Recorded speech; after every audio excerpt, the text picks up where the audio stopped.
Okay dear students, ಇದು ಇನ್ನೊಂದು problem transfer ಪ್ರೈಸಿಂಗಲ್ಲಿ 6 ಮಾರ್ಕ್ಸಿಗೆ ಆವಾಗಲೇ ಮಾಡಿಸಿದ್ನಲ್ಲ ನಿಮಗೆ, ಸಾರಿ ಆಗಲೇ ಮಾಡಿಸಿದ್ದು ಪ್ರಾಬ್ಲಮ್ ಅಂತ ಚೂರು ಡಿಫ್ರೆನ್ಸ್ ಇದೆ. ಮತ್ತು ನಿಮಗೆ ಸಿಮಿಲರ್ ಈ ಥರ ಪ್ರಾಬ್ಲಮ್ ಆವಾಗಲೇ ಮಾಡಿಸಿದ್ನಲ್ಲ ಇನ್ನೊಂದು ಅದೇ ಥರನೇ ಇರುತ್ತೆ. ಅದು ಬಿಟ್ಟರೆ ಅದಕ್ಕೆ ನಿಮ್ಗೆ ಒಂದೊಂದೇ ಪ್ರಾಬ್ಲಮ್ ಮಾಡಿಸ್ತೀನಿ, ಸುಮ್ಮನೆ ಟೈಮ್ ವೇಸ್ಟ್ ಆಗುತ್ತೆ. ಇದು ಮಾಡಿಸಿ ಇದನ್ನೇ ನೀವು 2-3 ಸತಿ ಪ್ರಾಕ್ಟೀಸ್ ಮಾಡಿ. ಸೊ ಯಾವುದೇ ಥರ ಈ ಥರ ಪ್ರಾಬ್ಲಮ್ ಬಂದರೆ ಸೇಮ್ ಫಾರ್ಮೇಟ್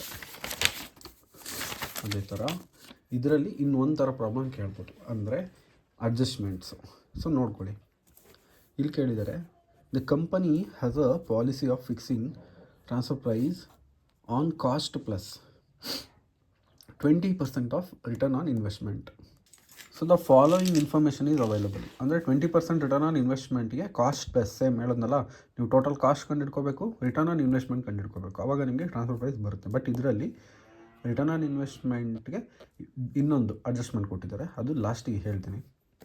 ಇನ್ಫಾರ್ಮೇಷನ್ ಏನು ಕೊಟ್ಟಿದ್ದಾರೆ, ಫಿಕ್ಸ್ಡ್ ಅಸೆಟ್ ಕೊಟ್ಟಿದ್ದಾರೆ 12,50,000, ಕರೆಂಟ್ ಅಸೆಟ್ಸ್ ಇದೆ 7,50,000, ಡೆಟಾರ್ಸ್ ಇದೆ 5,00,000, ಟೋಟಲ್ 25 lakh ಅವರೇ ಕೊಟ್ಟಿದ್ದಾರೆ. So annual fixed cost of A division. So ಈ ಡಿವಿಷನ್ನ ಆ್ಯನ್ಯುಯಲ್ ಫಿಕ್ಸ್ಡ್ ಕಾಸ್ಟ್ ಎಷ್ಟಪ್ಪ ಅಂದರೆ 20 lakh. Variable cost per unit VC, variable cost per unit 50.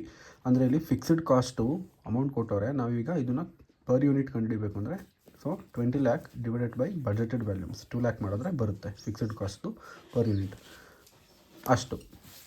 ಇದಾದಮೇಲೆ you are required to calculate. ಏನು ಕ್ಯಾಲ್ಕುಲೇಟ್ ಮಾಡೋಕ್ಕೆ ಹೇಳಿದ್ದಾರೆ ಅಂದರೆ determine the transfer price for a division. ಡಿವಿಷನ್ಗೆ transfer price ಕಂಡುಹಿಡಿಯಿರಿ. ಜೊತೆಗೆ ಇಫ್ ದ ವ್ಯಾಲ್ಯೂಮ್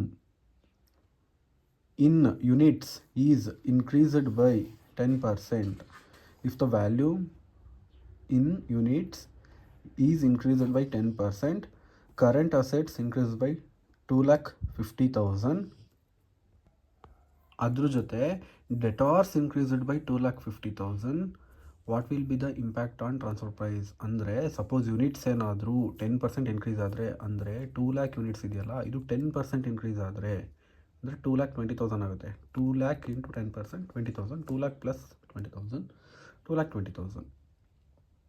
ಅದೇ ಥರ ಈ ಥರ ಏನಾರು ಇನ್ಕ್ರೀಸ್ ಆದಾಗ ಕರೆಂಟ್ ಅಸೆಟ್ಸ್ ಕೂಡ ಇನ್ಕ್ರೀಸ್ ಆಗುತ್ತಂತೆ 2,50,000, ಡೆಟಾರ್ಸ್ ಕೂಡ 2,50,000 ಇನ್ಕ್ರೀಸ್ ಆಗುತ್ತಂತೆ. ಅಂದರೆ ಇಲ್ಲಿ ನೋಡಿ, ಕರೆಂಟ್ ಅಸೆಟ್ 7,50,000 ಇದ್ದು ಪ್ಲಸ್ 2,50,000 ಅಂದರೆ 10 lakh ಆಗುತ್ತೆ. ಡೆಟಾರ್ಸ್ 5 lakh ಇದ್ದಿದ್ದು 7,50,000 ಆಗುತ್ತೆ, ಅಂದರೆ ಪ್ಲಸ್ 2,50,000. ಆವಾಗ ಟ್ರಾನ್ಸ್ಫರ್ ಪ್ರೈಸಿಂಗ್ಗೆ ಹೇಗೆ ಇಂಪ್ಯಾಕ್ಟ್ ಆಗುತ್ತೆ ಕಂಡುಹಿಡಿಯಿರಿ ಅಂತ ಕೇಳಿದ್ದಾರೆ. ಇಷ್ಟೇ. ಸೊ ಈಸಿ ಇದೆ, ನೋಡ್ಕೊಳ್ಳಿ. So simple. ಈಗ ನೀವು ಫಸ್ಟ್ ಸ್ಟೆಪ್ಪಲ್ಲಿ ಏನು ಮಾಡ್ತೀರಾ ಅಂದರೆ calculation of total cost. Okay, total cost ಅಂತಂದರೆ ಏನಿಲ್ಲ, fixed cost plus variable cost. So ನಮಗೆ ಫಿಕ್ಸ್ಡ್ ಕಾಸ್ಟ್ ಅವ್ರದ್ದು ಹೇಳಿದ್ದಾರೆ. ಎಷ್ಟು ಫಿಕ್ಸ್ಡ್ ಕಾಸ್ಟ್ ಎಷ್ಟಪ್ಪ? Very fixed cost 20 lakh. So 20 lakh fixed cost plus variable cost ಅವ್ರು ಕೊಟ್ಬಿಟ್ಟಿದ್ದಾರೆ 50 rupees ಅಂತೆ, 50. ಬಟ್ ನಮಗಿಲ್ಲಿ ಪರ್ ಯೂನಿಟ್ ಬೇಕು. ಹಾಗಾಗಿ ಈ 20 lakhದು ಪರ್ ಯೂನಿಟ್ ಹೆಂಗೆ ಕಂಡುಹಿಡಿಯೋದು ಅಂದರೆ ಗೊತ್ತಲ್ವಾ, total fixed cost divided by budgeted volume. Budgeted volume ಎಷ್ಟಿದೆ? 2 lakh. ಸೊ ಅಲ್ಲಿಗೆ ಎಷ್ಟಾಯಿತು? 2 1 ಅಂದರೆ 10. So 10. So 10 plus 50 is equal to 60. Total cost 60 ಸಿಕ್ತು. ಇದು ಮುಗೀತು. ನೆಕ್ಸ್ಟ್ ಎರಡನೇದು calculation of ROI, return on investment calculation ಮಾಡ್ತೀರಾ. ಹೇಗೆ? ನಿಮ್ಗೆ ಅವಾಗಲೇ ಹೇಳಿದೆ, ಇನ್ವೆಸ್ಟ್ಮೆಂಟ್ ಏನೇನಿದೆ ನೋಡ್ಕೋಬೇಕು. ರಿಟರ್ನ್ ಆನ್ ಇನ್ವೆಸ್ಟ್ಮೆಂಟ್ ಬೇಕು ಅಂದರೆ ಇನ್ವೆಸ್ಟ್ಮೆಂಟ್ ಏನಿದೆ, ರಿಟರ್ನ್ ಆನ್ ಇನ್ವೆಸ್ಟ್ಮೆಂಟ್ ಎಷ್ಟು ಕೇಳಿದ್ದಾರೆ? 20%. ಸೊ 20%. ಇನ್ವೆಸ್ಟ್ಮೆಂಟ್ಸ್ ಏನೇನು ಮಾಡಿದ್ದಾರಪ್ಪ? ಸೊ ನೋಡಿ, ಫಿಕ್ಸ್ಡ್ ಅಸೆಟ್ ಮಾಡಿದ್ದಾರೆ, ಕರೆಂಟ್ ಅಸೆಟ್ ಮಾಡಿದ್ದಾರೆ, ಡೆಟಾರ್ಸ್ ಮಾಡಿದ್ದಾರೆ, ಮತ್ತು ಅವರೇ ಕೊಟ್ಟಿದ್ದಾರೆ total 25 lakh. So 25 lakh into 20% ಮಾಡಿ ಎಷ್ಟು ಬರುತ್ತೆ? ಸೊ 5 lakh ಬಂತು ಅಲ್ವಾ? ಸೊ ಈಗ ROI ನಿಮಗೆ 5 ಲ್ಯಾಕ್ ಬಂತು, ಬಟ್ ಇದು ಅಮೌಂಟಲ್ಲಿದೆ, ನಮಗೆ ಬೇಕಾಗಿತ್ತು ಪರ್ ಯೂನಿಟ್ ಬೇಕು. ಸೊ ಪರ್ ಯೂನಿಟ್ ಬೇಕು ಅಂದರೆ ಈ 5 ಲ್ಯಾಕ್ ಡಿವೈಡೆಡ್ ಬೈ ನಾವು ಎಷ್ಟು ಯೂನಿಟ್ ಇದು ಮಾಡಿದ್ದೀವಿ ಅಂದರೆ production budgeted volume 2 lac units ಅಲ್ವಾ. ಈ 2 ಲ್ಯಾಕ್ ಯೂನಿಟ್ಸಿಗೆ ಹಾಕ್ಕೊಂಡ್ರೆ ನಮಗೆ ಗೊತ್ತಾಗುತ್ತೆ ಎಷ್ಟು ಅಂತ. ಎಷ್ಟಪ್ಪ ಅಂತಂದರೆ 2.5 ನೋಡಿ, 2.5 ಅಲ್ವಾ, 2.5 ಬಂತು. ಸೊ ಇವಾಗ ನಮಗೆ ಟ್ರಾನ್ಸ್ಫರ್ ಪ್ರೈಸ್ ಸಿಕ್ತು. ಇನ್ ದ ನಾರ್ಮಲ್ ಕೇಸ್ ಎಷ್ಟು, total cost plus ROI. Total cost ಎಷ್ಟು 60 ಪ್ಲಸ್ ರಿಟರ್ನ್ ಆನ್ ಇನ್ವೆಸ್ಟ್ಮೆಂಟ್ ಎಷ್ಟು 2.5. So 62.5 is our transfer price. But ಇದು ಒಂದು ಪಾರ್ಟ್ ಅಷ್ಟೇ. ಇನ್ನೊಂದು ಕೇಳಿದರೆ, if the volume in the units is increased by 10%, current assets increased by 2,50,000, debtors increased by 2,50,000, what will be the impact on TP? ಈಗ normal ಕೇಸಲ್ಲಿ TP 62.5 ಬಂದಿದೆ. ಈ ಥರ ಏನಾದರೂ ಬಜೆಟೆಡ್ ವ್ಯಾಲ್ಯೂಮ್ ಇನ್ಕ್ರೀಸ್ ಆದರೆ, ಕರೆಂಟ್ ಅಸೆಟ್ಸ್ ಇನ್ಕ್ರೀಸ್ ಆದರೆ, ಡೆಟಾರ್ಸ್ increase ಆದರೆ ಎಷ್ಟು ಬರುತ್ತೆ ಕ್ಯಾಲ್ಕುಲೇಟ್ ಮಾಡಬೇಕು. ಮತ್ತೆ ಹೊಸ್ದಾಗಿ ನೀವು ಮಾಡ್ಕೊಳ್ಳಿ.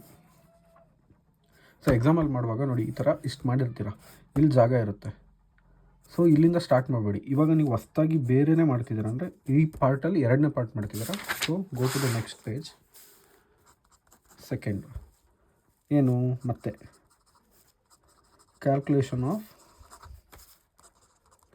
Total cost. ಬಿಕಾಸ್ ಇಲ್ಲಿ ಏನಾಗಿದೆ, ಚೇಂಜ್ ಆಗಿದೆ. ಏನು, if the volume is increased by 10%, so volume increased by 10%.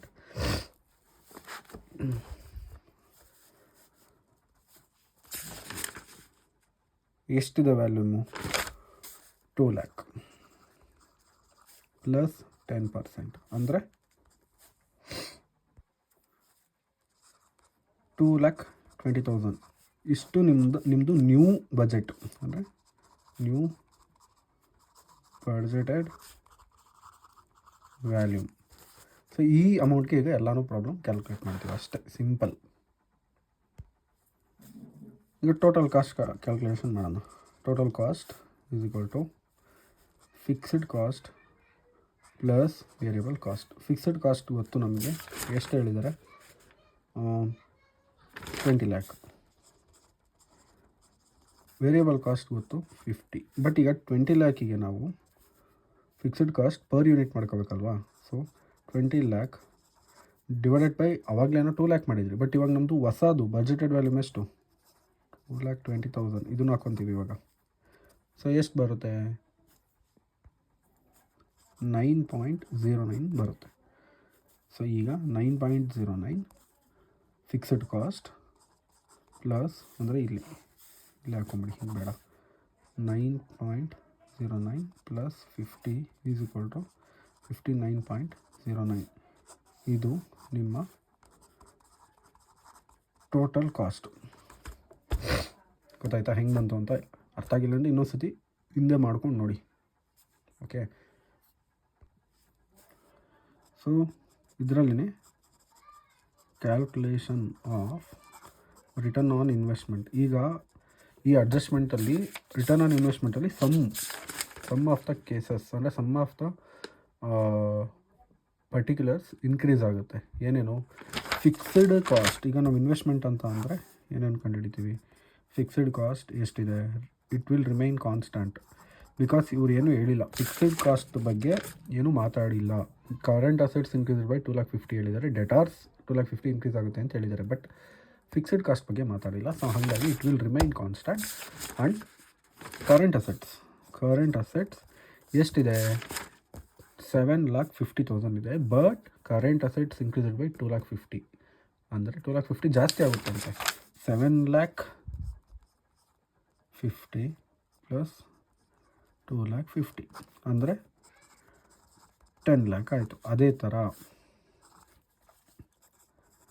ಡೆಟಾರ್ಸ್ ಕೂಡ ಇನ್ಕ್ರೀಸ್ ಆಗುತ್ತೆ ಫ್ರಮ್ 5 ಲ್ಯಾಕ್ ಟು, ಇಲ್ಲಿ ನೋಡಿ, ಡೆಟಾರ್ಸ್ ಇನ್ಕ್ರೀಸ್ ಬೈ 2,50,000 ಅಂದರೆ 5 ಲ್ಯಾಕ್ ಇದ್ದಿದ್ದು ಇನ್ನೂ 2,50,000 ಜಾಸ್ತಿ ಆಯಿತಂತೆ. ಅಂದರೆ 5 ಲ್ಯಾಕ್ ಪ್ಲಸ್ 2,50,000 7,50,000. ಓಕೆನಾ? ಈಗ ಕ್ಯಾಲ್ಕುಲೇಷನ್ ಮಾಡ್ಕೊಳ್ಳಿ ಎಷ್ಟು ಬರುತ್ತೆ ನಿಮ್ಮದು ಟೋಟಲ್ 30 ಲ್ಯಾಕ್ ಬಂತು. ಈ 30 ಲ್ಯಾಕ್ ಬಂತಲ್ಲ, ಇದಕ್ಕೆ ರಿಟರ್ನ್ ಆನ್ ಇನ್ವೆಸ್ಟ್ಮೆಂಟ್ 20%. ಅಂದರೆ ಎಷ್ಟು 6 ಲ್ಯಾಕಾ? ಸೊ ಇದು ನಿಮ್ಮ ROI. But still you need per unit ಏನು ಮಾಡ್ತೀರಾ?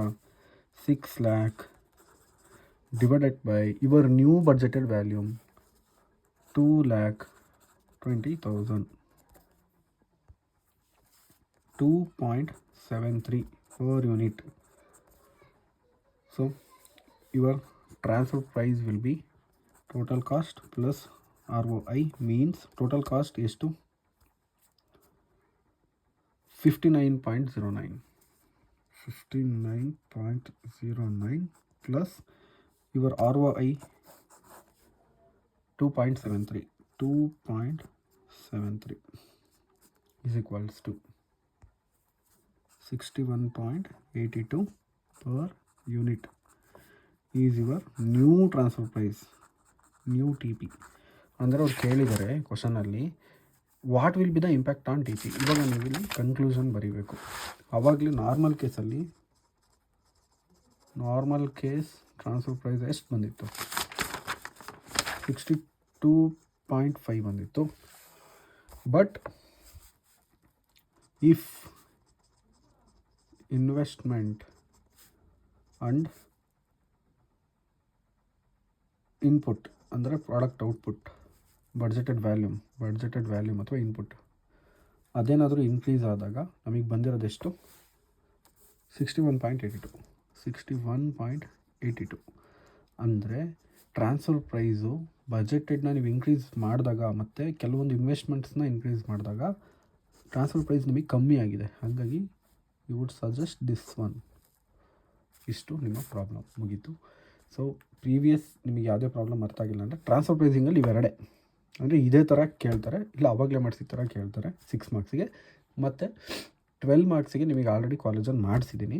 ಅದನ್ನು ಇನ್ನೊಂದು ಸತಿ ಪ್ರಾಕ್ಟೀಸ್ ಮಾಡಿ. ಯಾರಿಗಾದರೂ ಇನ್ ಕೇಸ್ ಅರ್ಥ ಆಗಿಲ್ಲ ಅಥವಾ ಇನ್ ಕೇಸ್ ನನಗೆ ಅದು ಗೊತ್ತಾಗ್ತಿಲ್ಲ, ಇವಾಗ ಕನ್ಫ್ಯೂಸ್ ಆಗ್ತಿದೆ ಅಂದರೆ ನನಗೆ ವಾಟ್ಸಪ್ಪಲ್ಲಿ ಮೆಸೇಜ್ ಹಾಕಿ, ಅದಕ್ಕೆ ಇನ್ನೊಂದು ಸತಿ ಬೇಕಾದರೆ ಅದನ್ನು 12 ಮಾರ್ಕ್ಸಿನ ಕಾಲೇಜಲ್ಲಿ ಮಾಡಿಸಿದ್ನಲ್ಲ ಅದನ್ನು ಇನ್ನೊಂದು ಸತಿ ವೀಡಿಯೋ ಮಾಡಿ ಹಾಕ್ತೀನಿ, ಮತ್ತೆ ನಿಮ್ಗೆ ಅರ್ಥ ಆಗುತ್ತೆ. Thank you.